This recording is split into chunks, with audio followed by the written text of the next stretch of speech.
दोस्तों, क्या आपको पता है नवरात्रि क्यों मनाए जाते हैं? नवरात्रि देवी शक्ति की उपासना का महापर्व है। इसे साल में 2 बार मनाया जाता है, चैत्र नवरात्रि और शरद नवरात्रि। इसके बारे में हम 2 कथाओं द्वारा जानेंगे।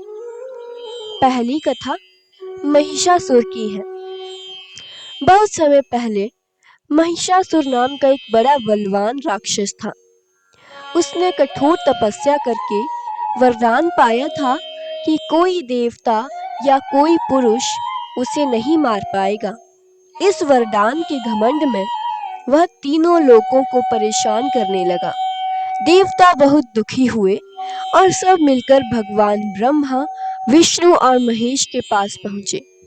तीनों देवताओं ने अपनी अपनी शक्तियां मिलाकर एक अद्भुत देवी का स्वरूप बनाया। वही थी माँ दुर्गा। माँ ने शेर पर बैठकर महिषासुर से युद्ध किया। यह युद्ध 9 दिन और 9 रात चला। 10वें दिन माँ दुर्गा ने महिषासुर का वध कर दिया।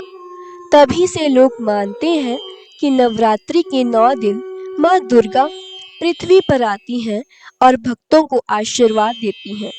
10वां दिन विजयदशमी कहलाता है, जो बुराई पर अच्छाई की जीत का प्रतीक है। दूसरी कथा रामायण से जुड़ी हुई है। इसके अनुसार लंका में जब श्री राम रावण से युद्ध करने वाले थे, तो उन्होंने माँ दुर्गा की पूजा का संकल्प किया।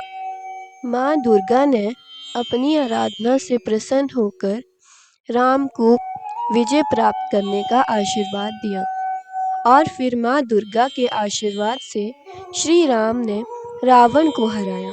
इसलिए दशहरे का दिन सत्य की असत्य पर जीत का प्रतीक माना जाता है। नवरात्रों का वैज्ञानिक महत्व भी है।